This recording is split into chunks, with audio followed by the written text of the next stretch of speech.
happiness is letting go of everything you think your life is supposed to be and celebrating everything that it really is. I just like that so much because it's kind of training yourself to adapt to what's real.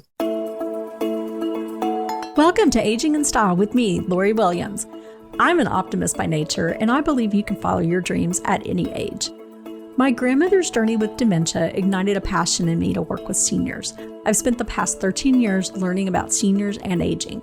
In my mid-50s, I followed my own dream and founded my company, where I use my expertise to help seniors locate housing and resources. On this podcast, we cover all aspects of aging.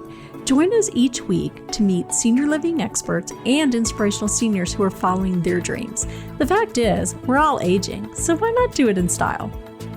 Hi, welcome to Aging in Style with Lori Williams. I'm glad you're here today because we have an amazing guest. I'm so excited to interview this lady. I just finished reading her book and it was excellent. I recommend it for everyone. I'm actually going to have a copy sent to my mom as well. But let me introduce her first. Her name is Katharine Esty, PhD. She is 87 years old, and she is a best-selling author, psychologist, a widow, a mother, a grandmother, and an activist for aging well. She's on a mission to dispel myths about old age and to end ageism, which limits and undermines the most experienced among us. And I love that because I am on board with the same mission.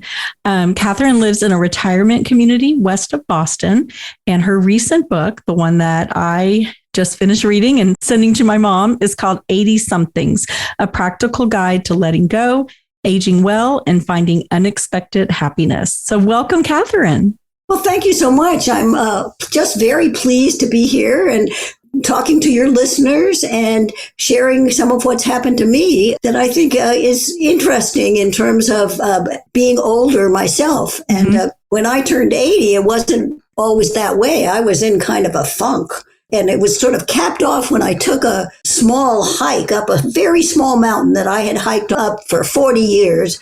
And when we got to the very steep part, I was with a bunch of my sons and grandkids. I'd fallen and I was kind of getting out of breath. And I realized I was not going to be able to make it up the mountain this year. And that was the year I was 80. And I was crushed. So I sat down on a stump and I thought, I am old. I can't go on and be, that I can just keep doing everything. I can't. And I just sat on that stump, and the rest of them all, except one of my sons, stayed with me. And we sat there while the rest went up to the mountain and had lunch. And they came back about an hour and a half later. And I, by then, had kind of knit myself together a little bit. But I really understood that at that moment that I was older and I just couldn't keep holding on to everything that I had held on to before. So that was a kind of a watershed event for me. And it took me a few months to get out of it. And that's when I found out. I started saying, well, maybe somebody knows how to be 80 and kind of do this well. And I started thinking, well, maybe I'll interview people and find out how you do this. So that's the start of my book, and also the start of me dispelling my funk and finding out that people in their 80s are really happy. And I love hearing that. And I get what you're saying, that it was sort of the physical thing. You realized you just kind of hit that. Okay, I physically can't do, but mentally and everything, you're still the same person. It's just I can't climb a mountain like I did before. That's right. But I did realize as I started interviewing people, first of all, that I found out, to my surprise, and then I started doing research too, and found out that people in their 80s are happier than people in their 70s. And then I found out people that are in their 70s are happier than people in their 60s. That I did not know. And yet when I interviewed 128 people in their 80s, and all but a handful were just kind of saying, well, the biggest surprise about being older is first that it's a surprise that you are older. We're always surprised by that. But the second biggest surprise is how unexpectedly happy they are. So it's kind of hard to really absorb because so many of us have dreaded being older. And, there are some transitions that you have to go through, and it is a piece of work too. Yeah, sure. And I think, it is our culture that makes us dread getting older. Everything's about anti-aging this and really celebrating youth over people who are older, which is crazy because we're all, God willing, going to get older. So, yeah. If we're lucky, Exactly. If we're lucky, we get to be 80 and to be older. And that's one of the things I've realized too, that being in your 80s or being older is a privilege in a certain sense that not everybody, there are people that don't make it. Yeah, I agree with that. So I find your research, what you did, so interesting. So you interviewed 128 80-somethings all over the country. And I mean, not just in your area, but everywhere from all different walks of life and backgrounds. So tell us a little bit about what you found about transitioning as we age. Right. I found out that nobody gets through their 80s without having some major transitions. In the 70s, you started that some people have some transitions, but many people change households in their 80s. One of the major things is they downsize. I mean, I know I actually had moved before I was 80. I moved in my 70s, and that happens in the 70s too. But that was like a major thing. I had had 4 children, and so I had a fairly large house, but it was clear that my husband couldn't manage it any longer. So we had moved, and we decided he didn't want to move twice. So he said, let's just go to a retirement community. And so that's what we did. And he was in his 80s. He was a bit older than I was. But for me, that was a huge blow, a hard thing to accept for me. So as we were getting ready to move, I realized it was not only leaving my house and my beloved garden with its rhododendron, and I had its nice old stone wall and its New England house, the old sort of colonial house. But it was all the things that were in my house that I couldn't take because we were moving to a smallish, it's actually a large apartment, but it felt small. The good thing we did that helped me get over my stuff, kind of having to leave so much stuff behind, is that we invited all my children and the grandchildren, and we kind of put stickers on what we were going to take. And then we just invited everybody to take everything else, but they all got a different color sticker because we were going to take it and sort it out later. And it was like a party. It was like a scavenger. And then I had so many surprises, when my granddaughter, who's in the military, took a bunch of very flowery salad plates. I thought that certainly didn't look like Julie, but anyway, people took odd things, and it was just fun. And so that was one of the things that we said to them, if 2 people want the same thing, the same picture, they should work it out. We weren't going to get into it. And exactly.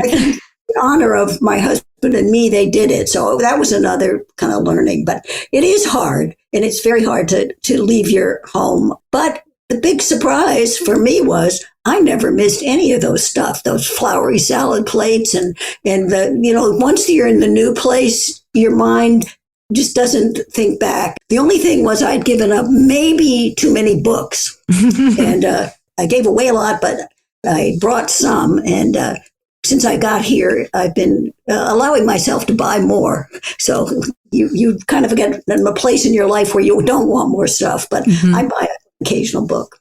Yeah, that's great. I love that idea to make it like a party and a celebration, and how wonderful to, instead of try to guess, okay, maybe these flowery plates would go to another granddaughter, you let people decide what meant something to them. And that was sort of a surprise, like you said, to you. What they picked. It was hilarious. And now what's fun, I go to their houses. I was just down at a grandson's graduation from college, and I went to my son's house, and there in their living room were 3 pieces of art, from my house that my mother had painted watercolors. So that was just, it became nice now too. That's but great. Also, we talk about transitions. One of the ones I didn't expect was I used to be 5'6" 3/4", and now I am 5'3". I think I shrunk more than most people, and so I had to get used to being a smaller person. The first time said someone, Katharine, well, now you're a small person. I have always felt I was taller than average. I was so shocked, but that was one of the easier ones to get over. But I was in the hospital in June I had an operation. I had a blockage in my intestines and had to be operated on. And when I got back, the nurse told me I was going to have to be on a walker for a while. And I can't tell you how hard that was. I kept thinking, not me, I walk, I'm strong. And so I kind of said, okay, and I did it, but I was really reluctant, and I realized I needed it, and I actually fell again when I wasn't using it, so I learned a little lesson. So I think I understand that as we age, we do have to make accommodations and adaptations. And sure enough, I'm not on a walker now. I mean, with some PT, I got rid of that. And each change from your old style, especially when interferes with your lifestyle, is a kind of blow. And it's mostly pride, but I was going to ask you, what do you think it is? Because we get that a lot where people don't use their walker. They really need it. And then they have a fall and then things, change and not in a way that they want it to, then they're really more disabled. So it's pride is what it comes down to, or maybe not seeing yourself as old. Like you said, it's a surprise that you're in your 80s and older. Right. And that you can't do everything. I always thought, and my kids would say, my grandmother can do push-ups. They would. And so I was sort of getting off on being that grandmother. And I had to change it. Not the grandmother that played soccer with the boys. And now I'm a grandmother that'll say, let's go to the movies or something, I don't do that because of the pandemic either, but. Sure. So that's kind of part of that letting go and right. Changing who you are. And then you also in the book describe it as a shrinking world. And you mentioned already about how you have become shorter. You've lost height. That's one way. Yeah. Yeah.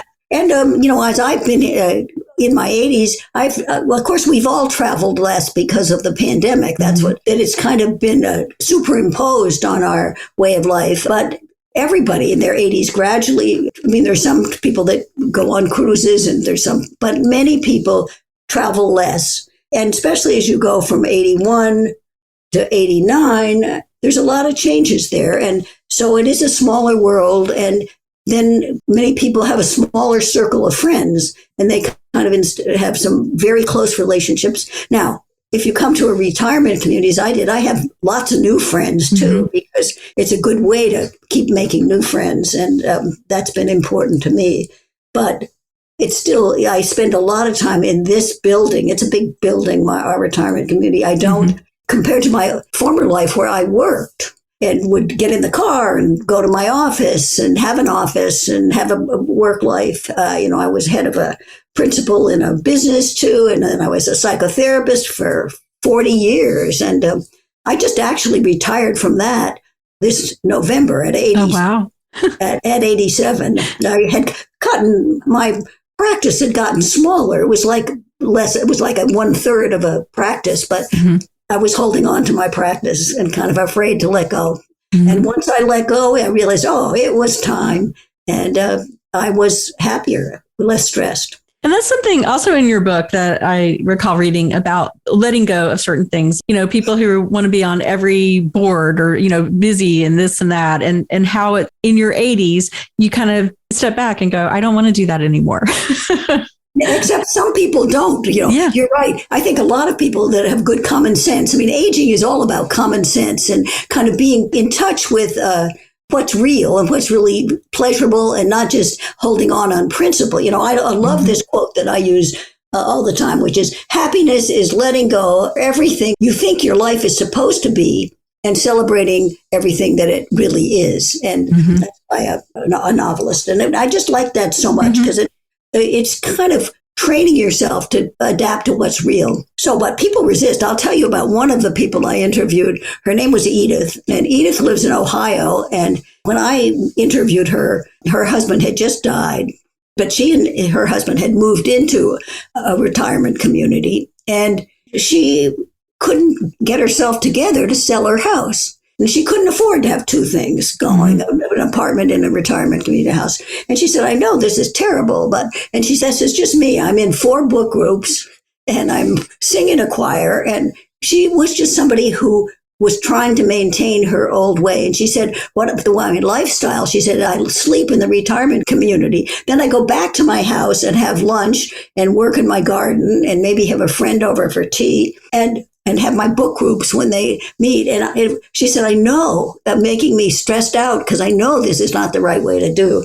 And she was the most resistant person I interviewed. Yeah. And living the craziest kind of life. And kind of straddling both worlds there. Yeah. A year later, I called her. I did a kind of check-in, and some of the people had found out she finally a year later had been able to sell that, but it was like ran down her finances. Oh my goodness.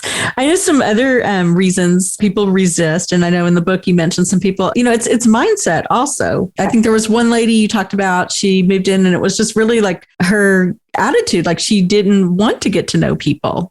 Right. Well, that's it. Some people are, and that gets us to attitude is so important for aging well. And there are some people that are loners, but I think that certainly one of the answers to aging well is to make new connections and stay connected to other people. And, there are people that just refuse to connect with anybody, but it's not good for their health. It's not good for their well-being. No, not at all. No. Also, I loved how you identified the 5 groups of people coping with health issues. And I read through that list and I could picture someone for each type.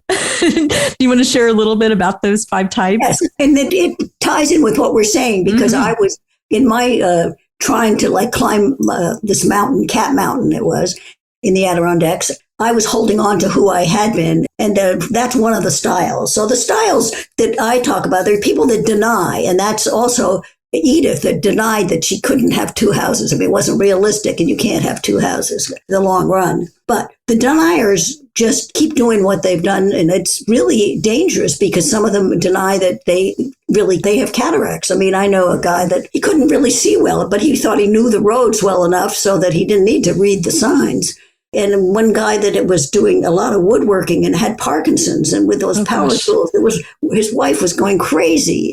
So denying is really a very not good style to have. It's dangerous for people. And then there's the Stoics, and that's what I am by nature. I'm trying to train myself out of it, but Stoics are just keep going too, but they're not so crazy that they would use a power tool when their hands were going like this, shaking. But many of the people that or my friends were sort of brought up to be Stoics, and we kind of, just do what we have to do and don't often pay attention to our feelings. And when we really need to take a nap, maybe people keep going or they keep cleaning things when they don't need to. So there's deniers and Stoics. And then there's the people that are realists, and they kind of know what they've got something wrong with them and they kind of take care of it. And that is a very good lifestyle. And then I could read this. What is, you had the list right there. The complainers. I know it's called complainers.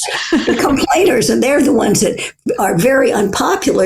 In my world here, among my friends, it's not cool to complain, and people got sort of disappeared. Was one woman here that it turned out there were also mean girls at our age too. There is, yep. One complainer that when she'd say, well, my daughter, that wasn't nice and she moved away, that wasn't kind, she should have stayed here. And she would tell us about what we didn't want to hear, her indigestion, her acid reflux, her arthritis. So I noticed that, when she'd go try to sit down at a table at dinner, people would say, oh, no, we're saving that for somebody. And they really weren't. They were mean. And so that's not nice, but that's complainers are not popular. And mostly the culture, I think, among older people is one of kindness, and most like 95% people are very kind and generous, but the complainers are not going to. No, that's tough to be around because it brings everyone down. It's just, you're trying to have a positive mindset and someone is complaining about everything. That's just, no one wants to be around that. And I get that. And then your other one was the worrier. Oh, the worrier. I'm somewhat of a worrier, but much more stoic. But my husband was a worrier, and he would take his blood pressure every day and kind of thinking maybe something would go wrong. And he'd get a little runny nose. And even when he was fairly young, it was like annoying. Because I remember one time we had guests for dinner coming, and he took to his bed when there's just a little runny nose. But he was a worrier. And, and I think, and I kind of in my book talk about strategies for dealing with each of these, because if you're married to a worrier, you can't just say, don't worry. That doesn't work. You can't tell someone not to do that. No, so that just makes them mad. Makes them mad, and it doesn't. Exactly. So in the book, I give kind of steps for each one and help people to kind of realize that if they are married to someone who's pretty realistic, they're very lucky, because there's a lot of deniers around in the world, a lot of stoics that don't take care of themselves. And But it is interesting, and that most people fall into one of those five. Yeah, they really do. So I thought that was very interesting. So tell us, you talk about what's on the other side of letting go and holding on to who we were. What's on the other side of that? Yeah. And yeah, what makes it worthwhile? I think there is a whole wonderful life. On this side of letting go is stress, anxiety, and worry and pain. And so if you can get over and sort of do the letting go, which has to be intentional and usually has to take some doing. But when you do, people find that on this side of letting go, besides the lack of stress, there's this striving that so much of us, we're all into so much self-improvement, so many kind of ambitions, thinking of our careers. And if people can get over to really enjoying their older years and feeling it's okay to be exactly who you are, and you don't need to keep striving, and it's learning to just be. And what they find is that it's a pleasure. And suddenly that people have had so little time to just say, well, what do I want to do? I mean, one person I interviewed and I talk about in the book says, what's great about being in my 80s, being older, is I can wake up every morning, not to an alarm. You don't need to get up for all those years that we've gotten up for kids to get kids to school at ungodly hours like 7 o'clock. And she said, I get up and I think, what do I want to do today? And often there's nothing scheduled, or she might have some meeting. She'll go to a coffee or something. And she said, when I think about my garden and my friends, and I kind of think, what do I want to do? And it's just new for me in a great church. Yeah.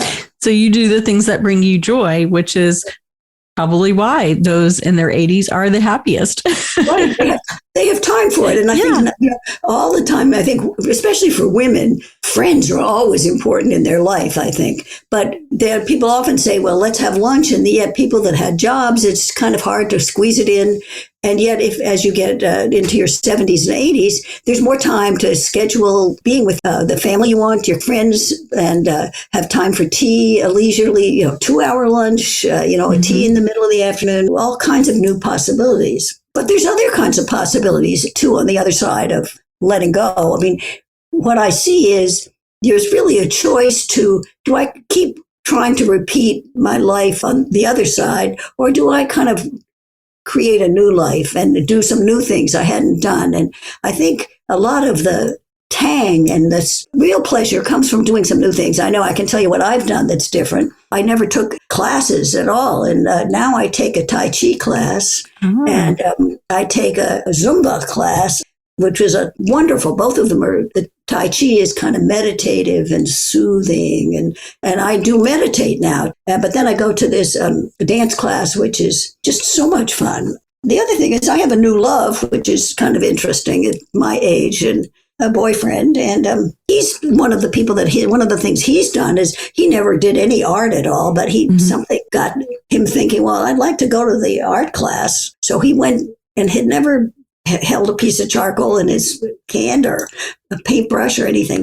And that's his favorite time. So I think a lot of people find something new, and it's a re-spiriting and it's a revisioning. And it's, I think that this idea of embracing change, it's about the whole attitude toward change and newness versus holding on to what you're kind of like using your former patterns as kind of like a life preserver. But once you find you can let go of that and see, that you're a different person. Yeah. I think that's so important that people, because I think that there are a lot of older people who think, well, I'm just going to sit home. I'm not going to do anything. They don't realize that you can try anything. And maybe that falls into those personality types, the complainers or whatever.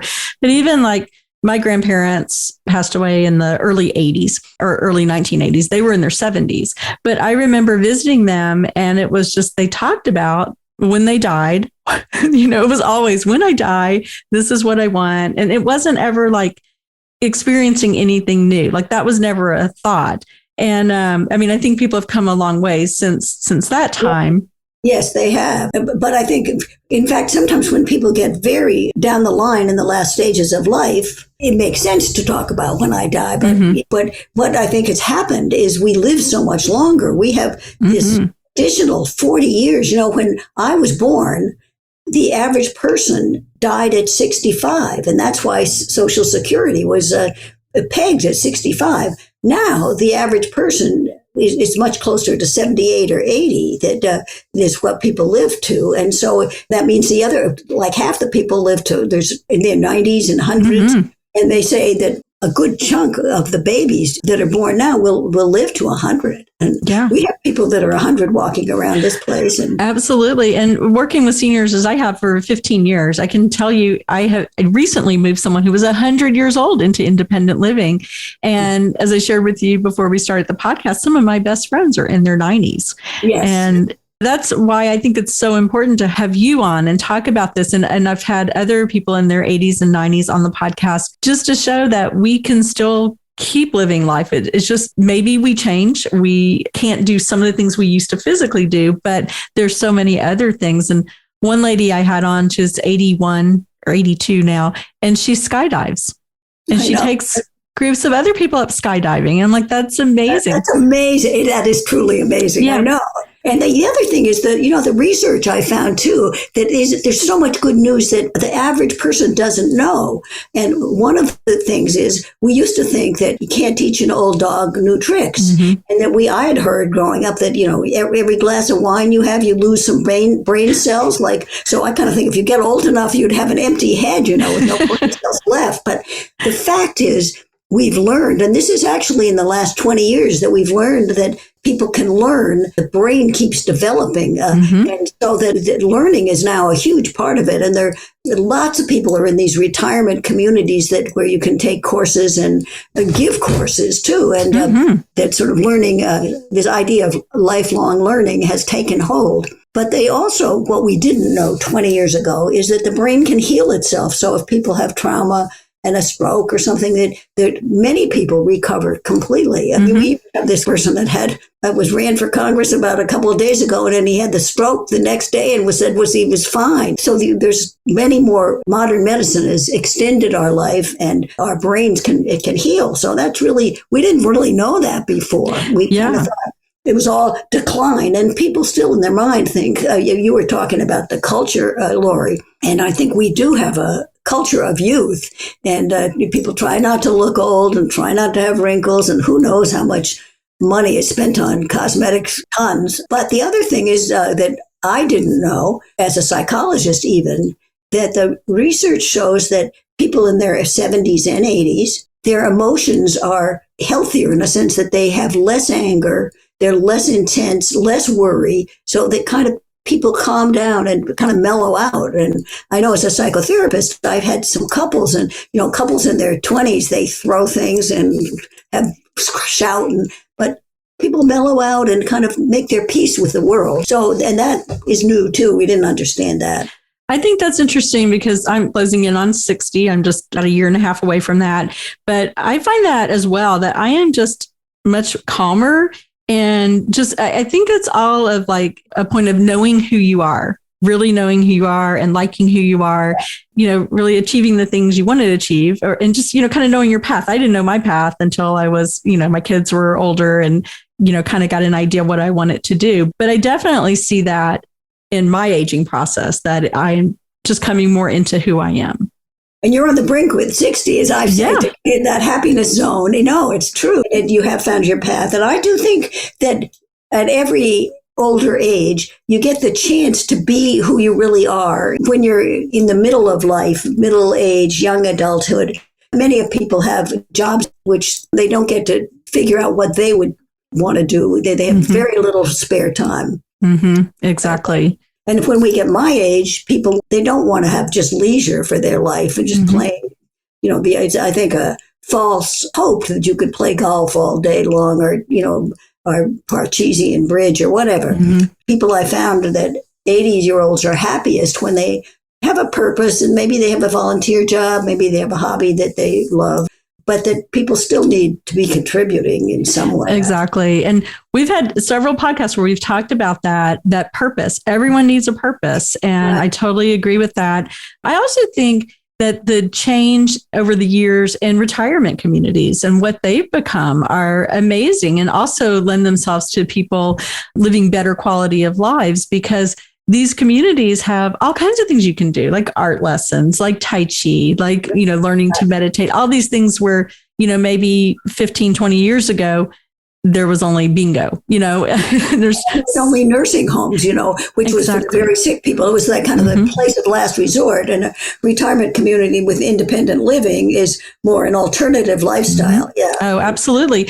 And it's great because, a lot of people, as we get older, maybe we can't drive like we used to, maybe our vision or whatever it may be. And then that can be isolating if you're staying in your home. But in a retirement community, you just have to walk to whatever room Tai Chi is in or Zumba, you just go there. Yeah, nope, it's true. And so you get a chance to explore what kind of roads not taken, that Peter, my boyfriend, never had tried any art. He was busy as an educator running a school. So now I think it's like a new frontier. So if the other side of letting go is a new frontier and new options and just the fullness of life. Mm-hmm. And as you said, finding unexpected happiness in that freedom. Yeah. Wonderful. So I appreciate you so much being on here. Like I said, I love the book. My mom is 82. I'm sending her a copy of the book because I think it's something she really needs to read as well as anyone. I think it's a great book for anyone, whether, you're my age and your parent is in their 80s. I feel like it gives you kind of a glimpse into understanding better what's going on with them. And in each chapter, I liked how you had like talking points, kind of like, if you're the senior, these are some questions to think about. If you're the child of the 80-something person, these are some things to think about and to ask them. Yeah, people love the conversation starters and kind of the tips. Yeah, tips for families. By the way, the book is coming out in paperback in July, but you can get it on Amazon. Sometimes it's also there's a Kindle where you can read it, but it is very exciting, this idea of it paperbacks. And I have a blog which people might be interested in on Aging Well. It comes out once a month. Mm-hmm.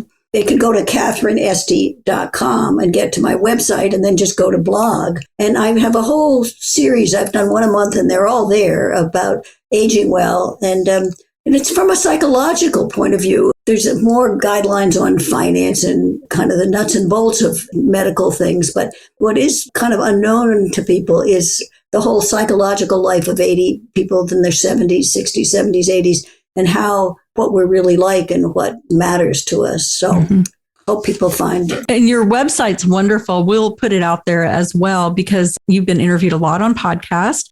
And it's just a great website. I mean, did you think at 87 you would have this bestseller book and be interviewed on podcasts? Look at you. I certainly didn't. And I was in the New York Times too, and on CNN. So I got to be interviewed. I make it a joke. I sort of peaked at 87, but it's been a flowering, and I see that in so many older people, and it's just a very nice thing to feel that there is a sort of blooming continues, Exactly. I saw your PBS interview too. That was excellent with Tommy Chong, and there were several other people on there. And then your New York Times article. So I read that as well. And I thought that was excellent. So you are definitely blossoming, as you said. It's lovely to be here and it's lovely to be at the stage of life where I, like so many other people, can figure out what's the really authentic me and be it and just enjoy it. So. Well, thank you so much. It's been a pleasure talking to you and having you on the podcast. And I think your book's going to help a lot of people as they go into their 70s and their 80s and know kind of what to expect. So thank you so much for being on the show. And we will put out a link to your website and where people can get your book and sign up for your newsletter and your blog and everything. And thank you. It was a pleasure. You're a wonderful interviewer, and I've enjoyed it. It's been a wonderful time. So thanks. Great. Well, thank you. And thank you all for listening. We'll have information where you can, like I said, find Katharine's book, and we will talk to you next week. Bye. Bye-bye.